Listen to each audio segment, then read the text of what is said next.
Bienvenue dans la formation Le chemin alternatif, le fondement du leadership. Donc, ça se vaut être la conclusion aussi de la série de vidéos que j'ai faite qui s'appelle Lundi Leadership, où est-ce que, tout dans le fond, les fondements du leadership que je vais parler aujourd'hui sont détaillés ou expliqués de façon un petit peu différente de qu'est-ce que je vais dire aujourd'hui. Donc là, c'est vraiment sous un format d'une formation. Les autres vidéos, c'est juste des vidéos où que moi je parle d'un sujet en avant de la caméra. Donc, qu'est-ce que je veux dire avec ça? Avant tout, donc on voit souvent le leadership, l'autorité, tu sais, un boss, l'idée de tout ça. Euh, le monde a différentes idées sur qu'est-ce que c'est. Puis pourquoi est-ce que j'appelle ça le chemin alternatif? C'est parce que vraiment la formation d'aujourd'hui, c'est pour donner un chemin alternatif à ce qui est vu présentement sur c'est quoi le leadership. On voit souvent que c'est la personne en charge qui doit prendre les décisions, faire avancer les choses, puis le monde en dessous doivent suivre. Et c'est ça qu'on voit spécialement dans la politique présentement, mais dans tous les domaines, dans le monde des affaires, dans les emplois, puis tout ça. Et je pense qu'il y a beaucoup de choses que, le monde qui ont une position d'autorité ne voit pas. Donc si toi, tu vas avoir une position d'autorité ou si tu en as une, ça peut être un très bon vidéo pour toi. Et je pense qu'il y a des choses que le monde, justement, il voit pas nécessairement de la bonne façon. Puis présentement, le monde est en train de changer et ce que je vais montrer, je pense que ça c'est une réalité qu'on est en train de voir arriver présentement. Donc premièrement, c'est quoi le leadership? Donc, le leadership, c'est l'influence politique, psychologique, sociale, etc. d'un individu sur un groupe d'individus ou un groupe d'individus sur un autre groupe. Le leader a des compétences personnelles qui lui confèrent une différence et qui lui permettent d'être écouté et suivi par, par un groupe de personnes. Ça, c'est qu'est-ce que ça dit sur Wikipédia. Le leadership, en fait, qu'est-ce que c'est? Tout simplement, c'est l'influence que tu as sur un groupe de personnes ou même juste sur une personne tout court. John Maxwell, il a très bien dit ça, c'est le leadership est une simple question d'influence sur les gens, rien de plus, rien de moins. Donc, si le leadership, c'est l'influence, dans le fond, tout ce qu'on a besoin de comprendre pour avoir un bon leadership, c'est comment est-ce qu'on peut influencer les gens. Puis là, c'est sûr qu'il va y avoir deux chemins pour influencer les gens. C'est pour ça que la vidéo, c'est le chemin alternatif. La première façon, c'est d'influencer les gens en les manipulant ou en les forçant à faire des choses. C'est contre leur gré jusqu'à un certain point. C'est souvent ça qu'on voit. C'est dans le monde corporatif, ça se démontre très bien avec la paye. C'est la personne, si elle ne fait pas ce que tu lui demandes, ben, elle se fait renvoyer, puis elle n'a plus d'argent. C'est un petit peu ça qui se passe présentement avec l'autorité. C'est que c'est juste la paye, tout simplement. C'est qui force la personne à suivre les directives. Mais il y a un chemin alternatif à ça qui est de que ce qu'on va parler aujourd'hui, mais qui est plutôt que de forcer la personne à faire quelque chose contre son gré, de faire en sorte que qu'est-ce qu'elle va faire, qu'elle soit contente de le faire. Puis si quelqu'un fait quelque chose contre son gré, elle va pas faire un bon travail versus si la personne fait quelque chose et est contente, elle va faire un bon travail, elle va s'appliquer beaucoup plus. Donc l'influence, c'est quoi l'influence? Si on regarde dans le dictionnaire, grosse définition, ça dit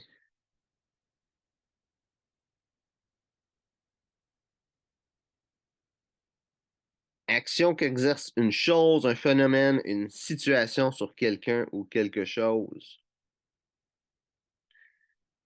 Action volontaire ou non qu'une personne exerce sur quelqu'un.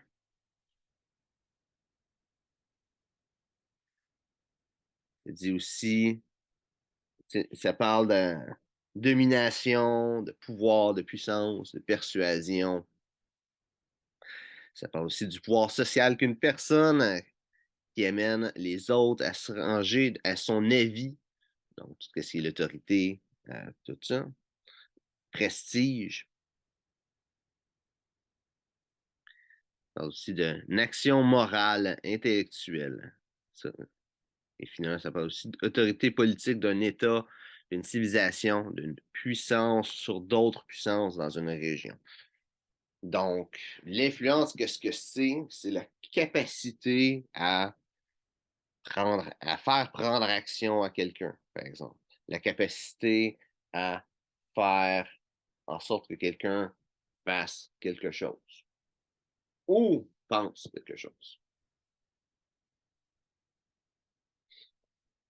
La première chose qu'on va regarder avec le leadership, c'est que le leadership, c'est un couvercle. Donc, ton niveau de leadership, ton niveau d'influence, c'est ça qui va mettre une limite à ce qui peut être fait dans ton organisation ou dans ton équipe.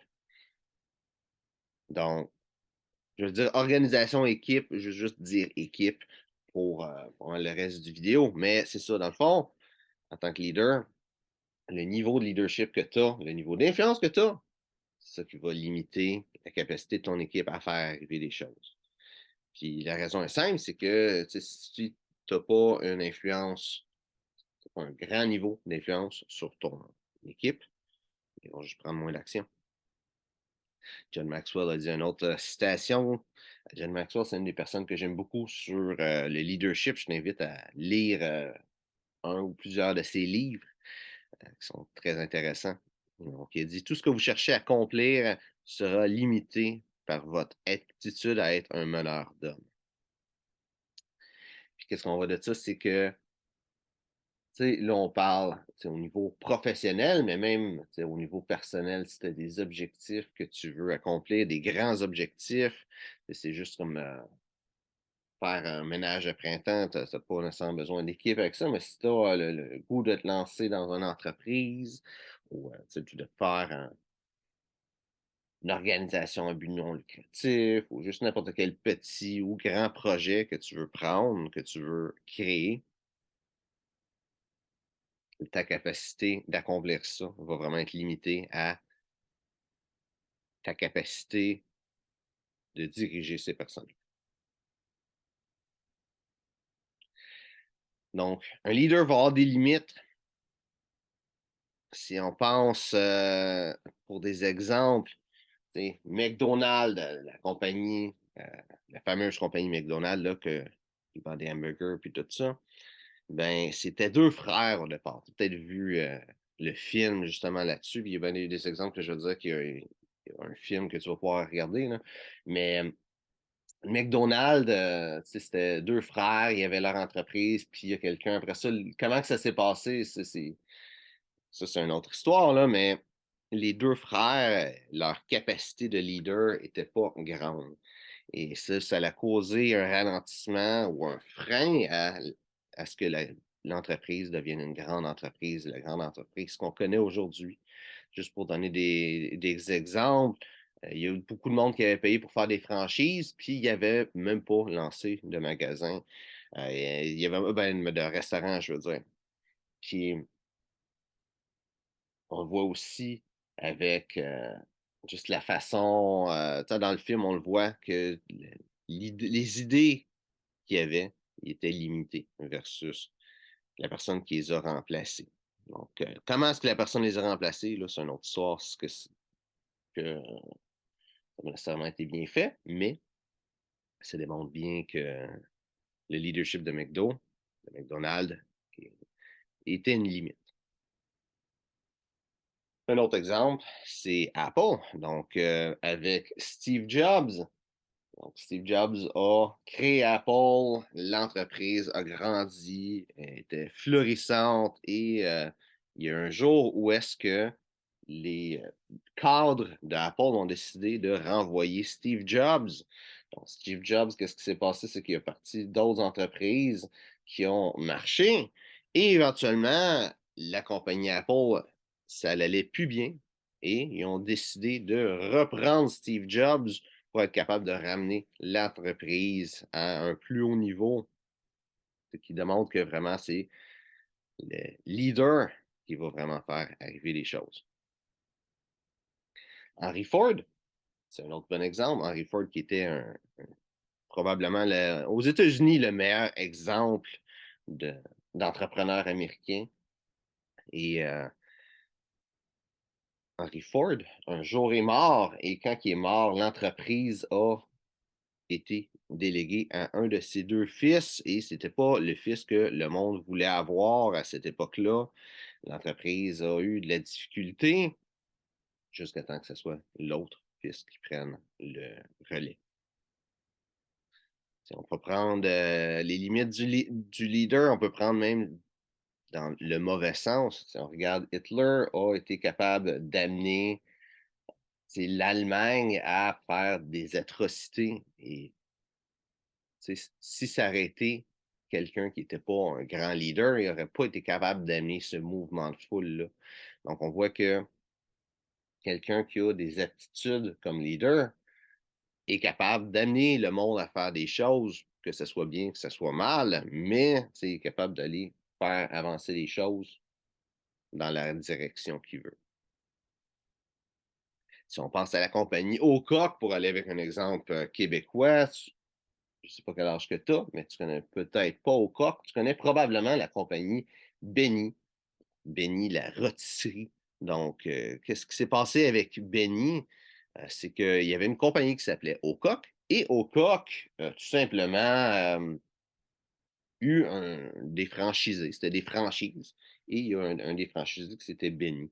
Et Benny a tellement, ça a tellement marché qu'ils ont acheté Aucoq. Quand pourtant, c'était Aucoq, c'était la compagnie et Benny, c'était un franchisé. Donc, le monde qui était en charge de Benny, mais on voit que comme leader, c'est eux autres qui ont vraiment c'est vraiment le leadership qui a fait en sorte que l'entreprise a pu croître au point de même acheter la compagnie techniquement à qui il appartenait. Si on prend un mauvais exemple, Blockbuster, qui aujourd'hui, je pense qu'il en reste un, c'était une grande entreprise et il y avait des blockbusters partout et ils ont eu la chance, entre autres, d'acheter Netflix, que c'est une histoire qui est très connue, que peut-être tu connais déjà. Mais Blockbuster, il n'y avait pas une vision. Les leaders n'avaient pas une vision. Ils n'ont pas décidé de moderniser leurs offres. Et qu'est-ce qui s'est passé? C'est que Blockbuster s'est tout simplement écroulé parce que les leaders n'étaient pas des bons leaders. Lamborghini, c'est un bon exemple aussi.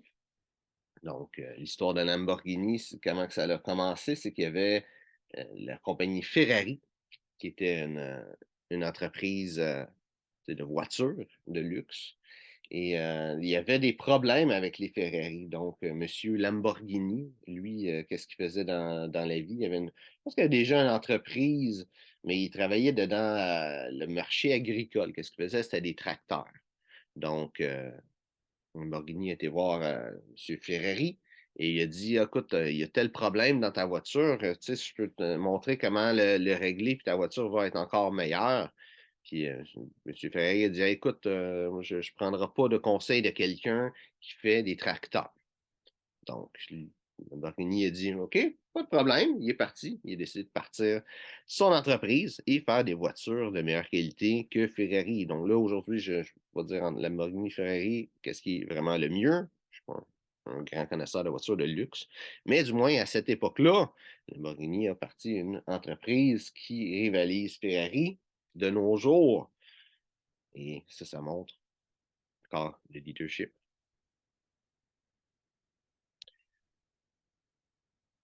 Le leadership, c'est bon de savoir que c'est une compétence.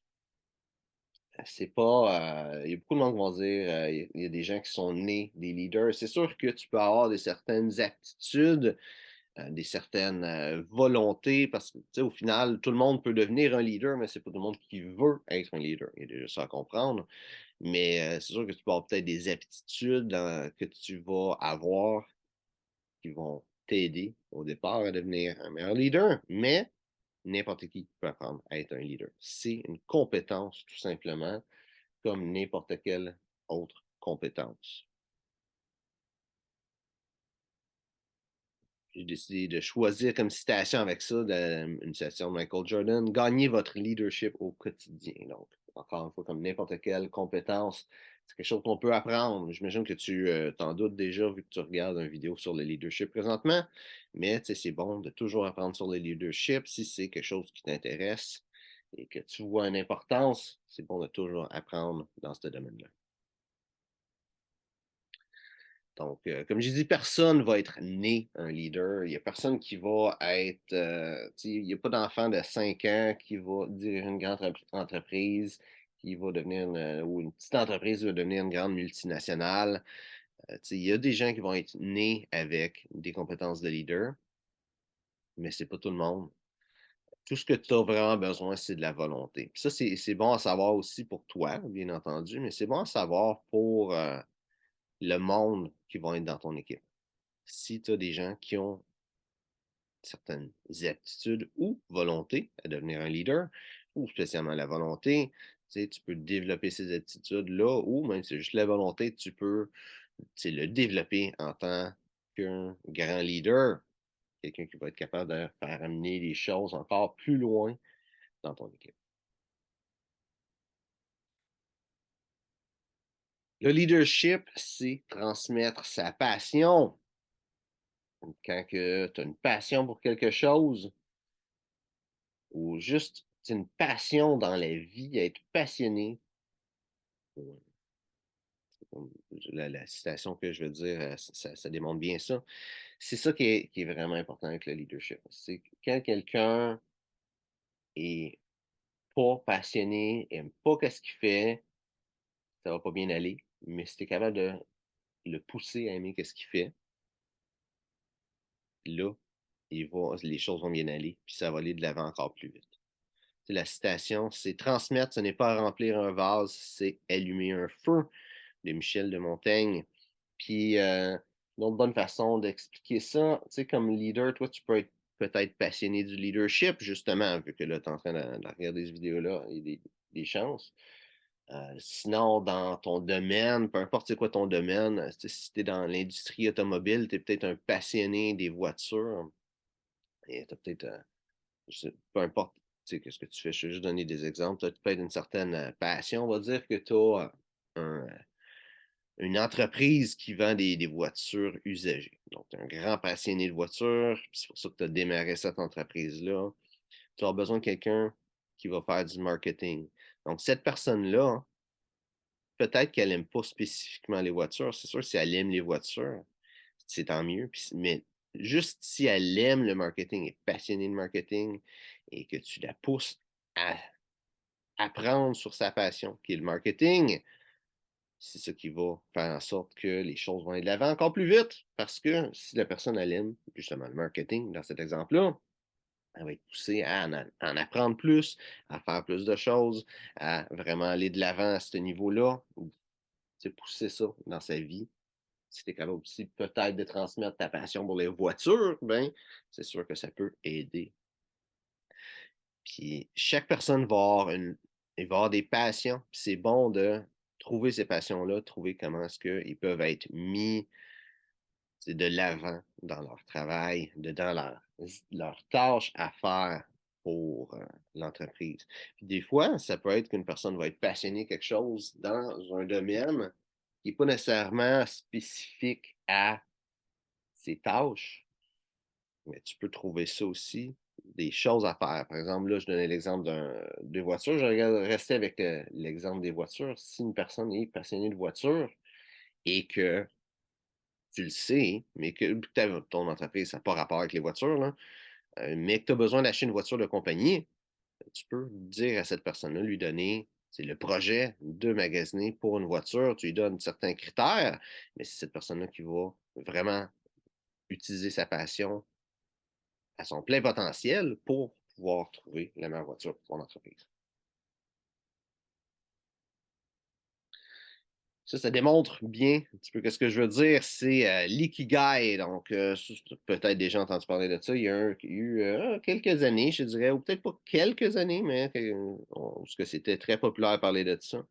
Donc, l'ikigai, c'est un principe japonais qui a quatre choses. Qu'est-ce que tu aimes faire? Qu'est-ce que le monde a besoin? Pourquoi est-ce que tu es payé? Les choses en quoi tu es payé et tes talents.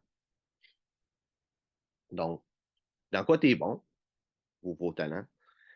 Et qu'est-ce que tu es payé? Ça te fait une profession. Donc, si tu es bon puis tu es payé, tu as une profession. Si tu es bon et que tu aimes le faire, ça, c'est une passion.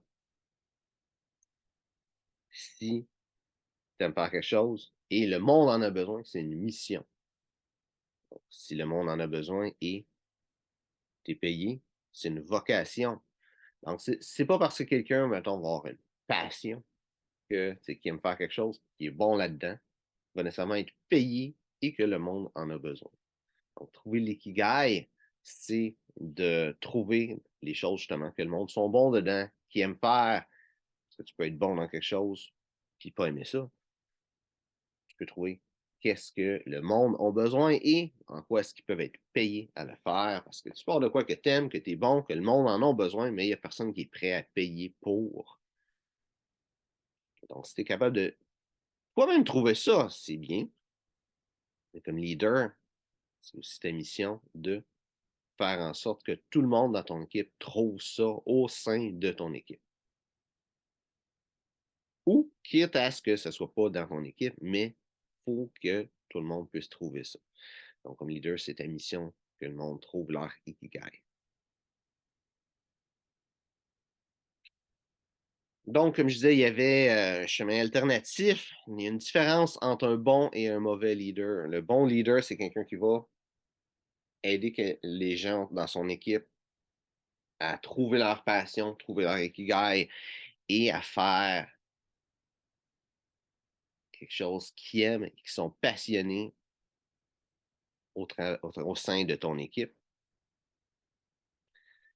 Et un mauvais leader, c'est quelqu'un qui va forcer son équipe à faire des choses, à faire les actions qu'il demande.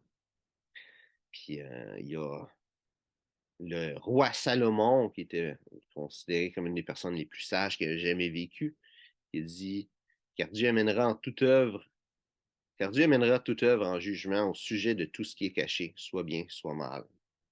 Qu'est-ce qu'on peut comprendre de cette situation-là? C'est que si tu es un mauvais leader, ça va se revenir contre toi. Si tu es un bon leader, ça va revenir contre toi, mais d'une bonne façon. Si tu es un bon leader, tu prends soin de ton équipe, le monde va en faire plus pour toi. Si tu cherches des employés, le monde, ils vont venir dans ton équipe. Là, présentement, il y a une pénurie d'employés, mais qu'est-ce qui se passe avec une pénurie d'employés? C'est que le monde, ils ont le choix. S'ils ont le choix de travailler dans une place où ils vont être bien traités, où il y a quelqu'un qui prend soin d'eux, qui va les aimer, mais ils vont travailler là si c'est en soi cette place-là ou une place qu'ils n'aiment pas et qui se font crier dessus. On voit ça, une change. Tu sais, le but d'un leader, c'est de créer un esprit d'équipe, de prendre soin de son équipe. Le but d'un leader, c'est pas de donner des ordres aux gens. C'est oui, de donner une direction, mais de faire en sorte que le monde travaille en équipe, que le monde se sente valorisé, qu'il se sente supporté, d'être ce genre de leader-là qui fait la différence à l'équipe et à l'individu qui fait partie de ton équipe. C'est ça vraiment qui est important.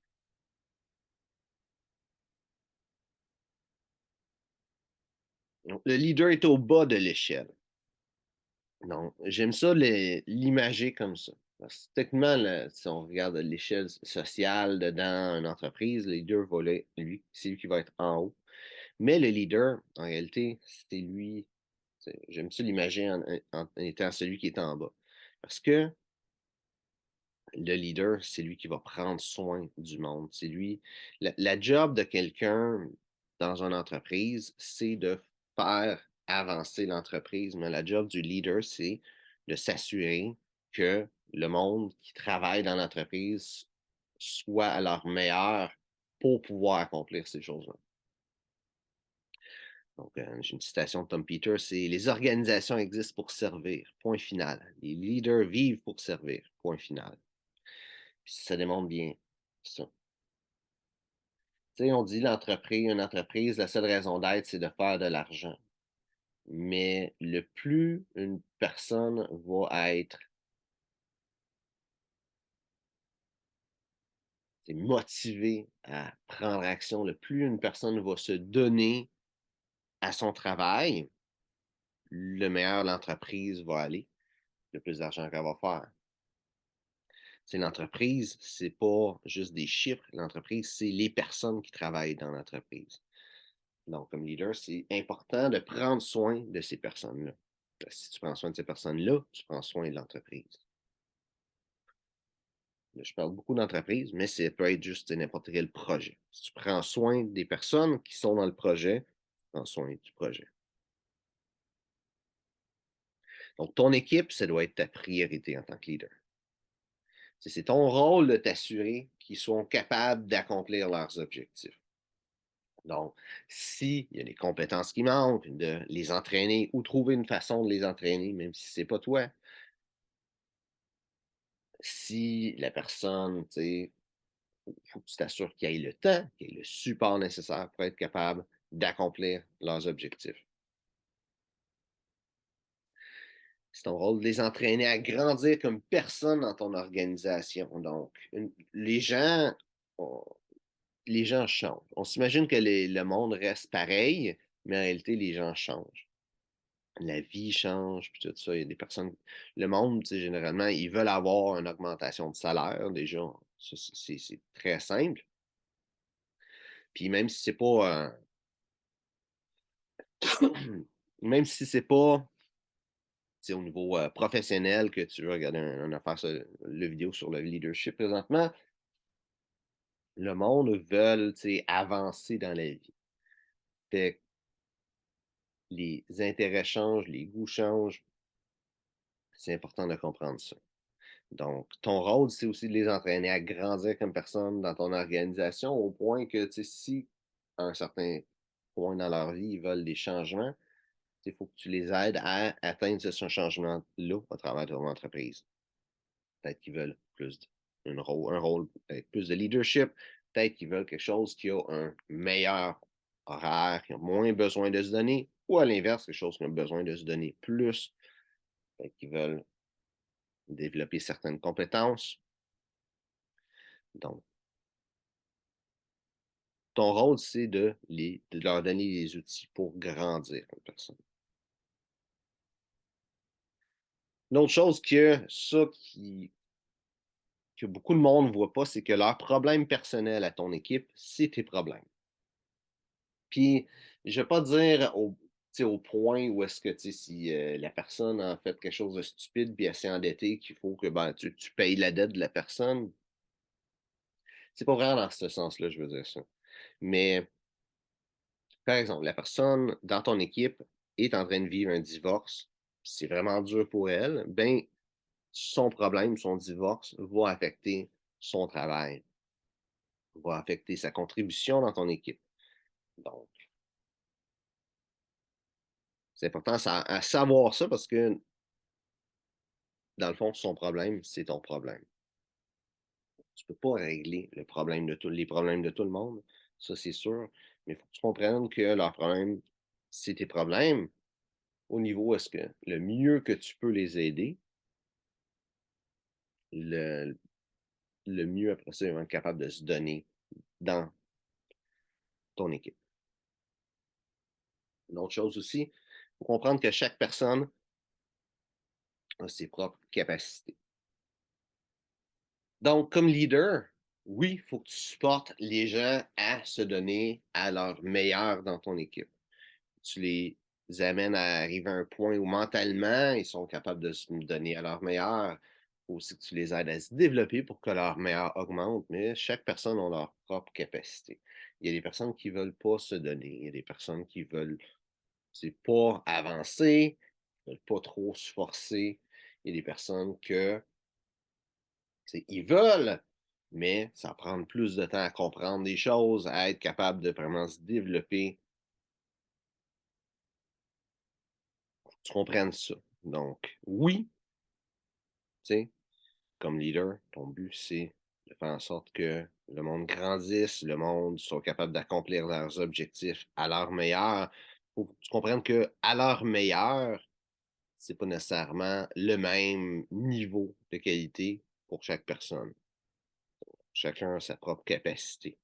Donc, tu peux faire tout en ton pouvoir, mais à la fin, la personne aussi, de chaque personne de ton équipe, c'est eux individuellement qui vont avoir c'est quoi leur meilleur. Donc, un petit peu comme je disais plus tôt, le rôle de ton équipe, c'est d'accomplir les objectifs de l'organisation. Le rôle du leader est s'assurer que l'équipe a tout ce qu'il faut pour les accomplir. Donc, ton équipe, c'est ceux qui vont faire accomplir les choses dans ton projet, dans ton organisation, peu importe. Ton rôle, c'est juste de t'assurer qu'il y ait tout ce qu'il faut pour qu'ils soient capables de faire ça. Le leadership, c'est l'amour de ton équipe. Donc,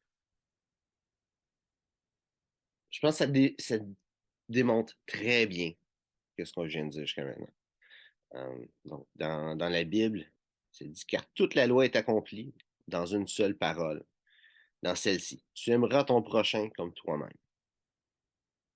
Puis, je pense, tu sais, c'est juste dans la vie en général. Si tu aimes les gens, tout va être plus facile. Donc, si tu aimes ton équipe spécifiquement, ben, tout va être plus facile. Le monde, ils vont le voir, ils vont être contents de travailler avec toi.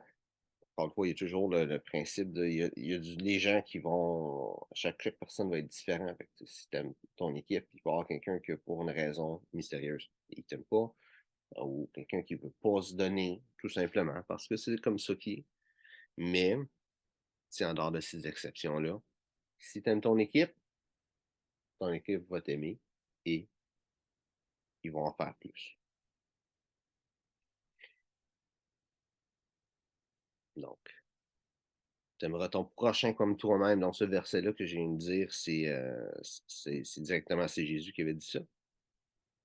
Donc, quand tu aimes quelqu'un, quand tu aimes une personne individuellement ou ton équipe en général, qu'est-ce que tu vas leur donner en premier? Ça va être du respect. Tu peux pas avoir d'amour sans respect. Ce que tu vas faire aussi, tu vas les écouter. Tu vas les écouter, oui, au travers de de leur projet, de choses qui vont faire leur tâche. Mais aussi, si on a des problèmes, tu vas être là pour les écouter. Tu vas pas, ça fait partie du respect, un petit peu l'écoute. De nos jours, les gens, on n'a plus cette capacité-là tant que ça à écouter. Mais c'est extrêmement important. Tu vas te porter de l'intérêt aussi envers ces personnes-là, envers ton équipe. Tu vas te soucier de, c'est quoi qu'ils aiment, c'est quoi qu'ils aiment pas, c'est quoi leur capacité aussi, bien entendu, mais aussi, c'est quoi leur hobby, c'est quoi qu'ils font dans la vie. Ça, savoir c'est qui ton équipe, tout simplement. Tu vas leur faire confiance. C'est sûr que la confiance va aussi avec la connaissance de leur capacité. Tu vas pas arriver à donner à quelqu'un une tâche que tu sais qu'il n'a pas la capacité de le faire en te disant je vais te faire confiance, tu devrais être capable d'y arriver quand même. Mais si tu donnes des tâches à quelqu'un, tu vas leur faire confiance, qui vont être capables de le faire si tu sais que ça fait partie de leur capacité. En général, tu vois, si tu aimes ton équipe, tu vas leur faire confiance. Il va y avoir un engagement envers ce monde-là. Tu vas être engagé envers eux, tu vas te soucier d'eux, tout simplement. C'est pas d'exemple spécifique pour toi, mais c'est quelque chose d'important. Si tu leur donnes ta parole, tu vas garder ta parole envers eux. Tu vas te soucier d'eux, tout simplement. Le leadership, c'est le fondement du succès. Donc, Warren Bennis a dit, le leadership est la capacité à faire d'une vision une réalité.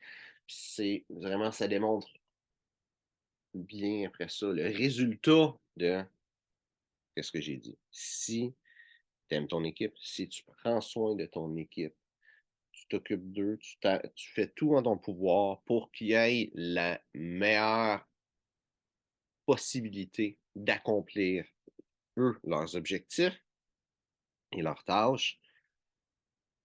Donc, ils vont faire de leur mieux et ça va faciliter le succès de ces objectifs-là.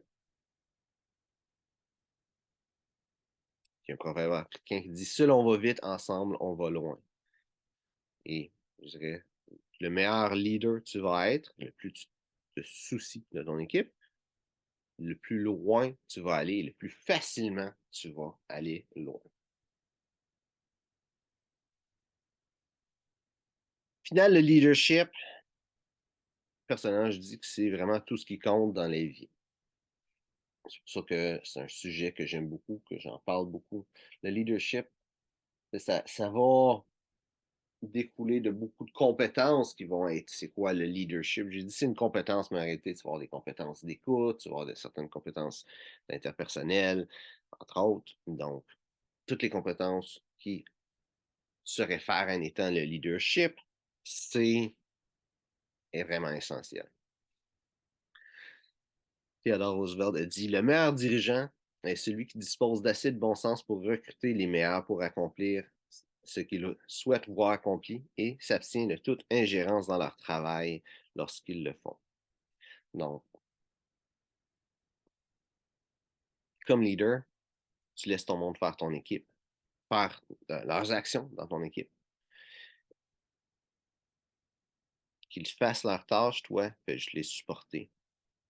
Puis au final, les choses vont aller de l'avant.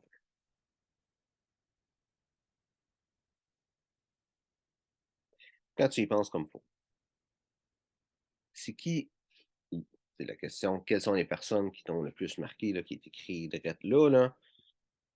Pense-y comme, c'est qui les personnes qui t'ont le plus marqué?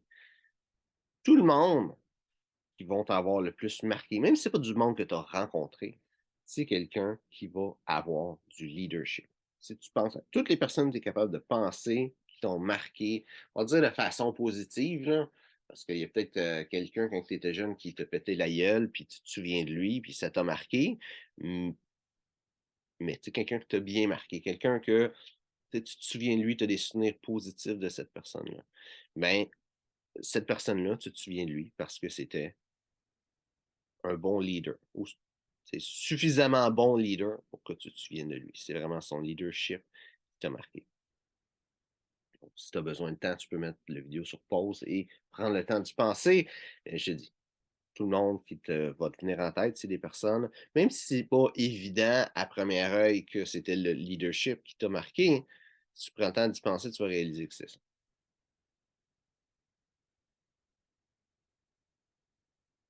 Donc, mon autre principe de leadership, c'est que tu ne peux pas gérer une équipe de plus de 12 personnes. Puis, d'où ce que je viens avec cette idée-là de 12, parce qu'en réalité, j'aurais pu marquer n'importe quel chiffre, là. Mais quand on y pense, Jésus avait 12 apôtres, puis Jésus, c'est le plus grand leader qui a été connu. Puis tu peux peut-être dire: ah non, c'est pas lui. C'est important que ça, si tu me dis c'est lui ou pas. Mais au moins, c'est un des plus grands leaders que j'ai jamais eu. Puis lui, il avait juste une équipe de 12 personnes. La raison, c'est simple. C'est pas que tu peux pas avoir nécessairement plus de monde dans ton équipe. C'est juste que si tu veux gérer trop de monde, il faut que tu bâtisses une relation avec les gens de ton équipe. Donc, ta job, c'est de bâtir une relation et tu peux pas bâtir une relation avec trop de gens. Donc, 12, comme je dis, c'est juste un chiffre que j'ai dit comme ça, là.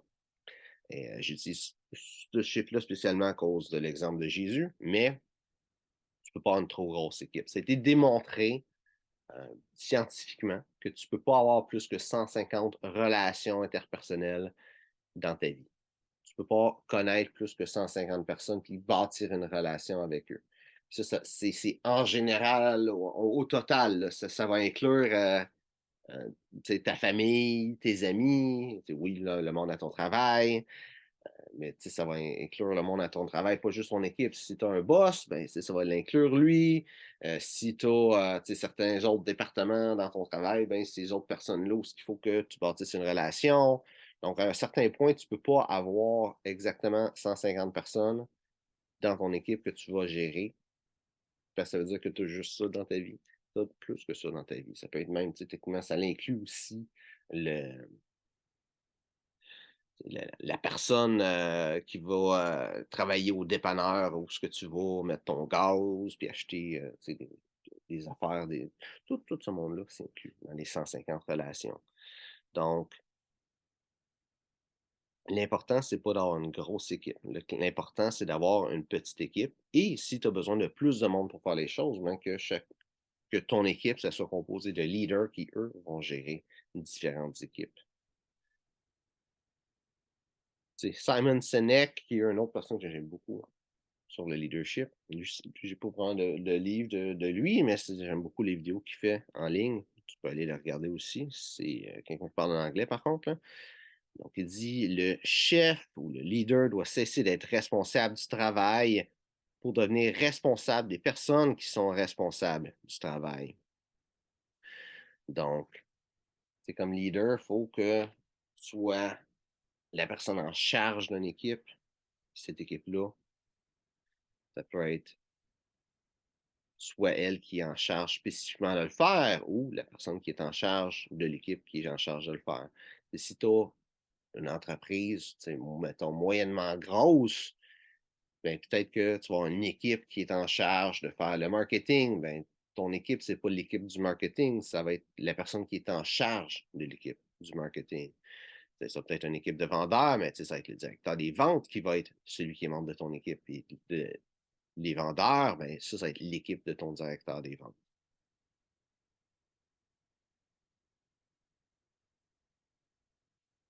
Beaucoup de monde qui vont parler contre la bureaucratie. Puis je peux comprendre que la bureaucratie, des fois, ça va rendre les choses compliquées, mais d'avoir différents échelons au travers d'une entreprise, c'est important. C'est important parce que ça fait en sorte que le leader a une meilleure capacité à faire son travail de leader au sein de son équipe. Après ça, est-ce que tous les leaders de toutes les équipes partout dans le monde, c'est des bons leaders? Non. Est-ce que ça arrive souvent qu'il y a des mauvais leaders? Oui.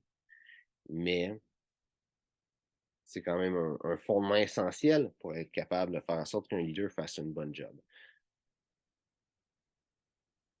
Ça montre bien qu'est-ce que je dis là. Une personne va avoir, un leader va avoir son monde à gérer, mais son monde peut avoir une équipe. Puis ça peut aller encore plus loin que ça.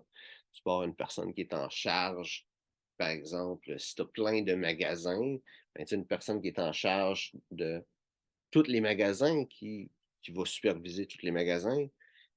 Et après ça, chaque gérant de magasin va être son équipe à lui, mais chaque gérant de magasin va avoir leur propre équipe.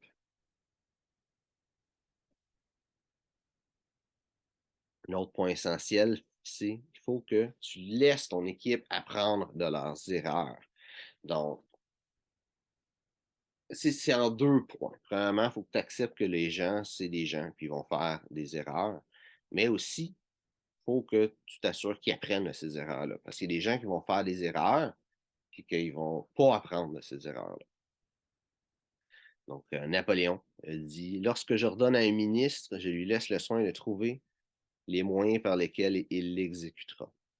Donc, comme leader, c'est bon de donner des objectifs à ton équipe, mais c'est à ton équipe de trouver comment est-ce qu'ils vont atteindre ces objectifs-là. Tu peux toujours regarder leur plan, leur donner des conseils, mais au final, c'est à eux de créer leur plan d'action et les accomplir et d'apprendre de ces erreurs-là. C'est sûr, si tu vois qu'ils font un plan d'action, tu sais que ça ne marchera pas d'expérience, laisse-les pas faire de quoi comme ça. Alors, surtout si c'est au détriment de l'entreprise, qu'est-ce qu'ils vont faire. Mais sinon, laisse-les accomplir leurs objectifs. selon leur propre plan.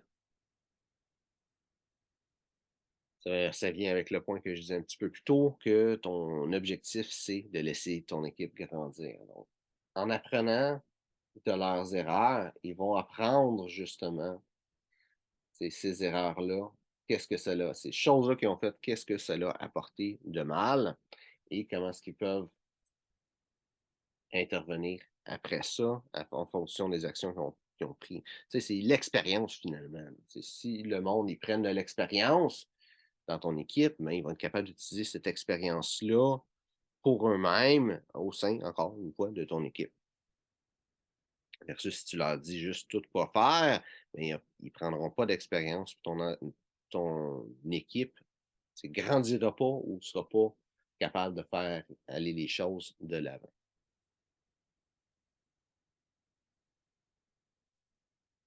Donc, je disais tantôt, il y a beaucoup de leaders qui sont mauvais, des fois, dans une organisation.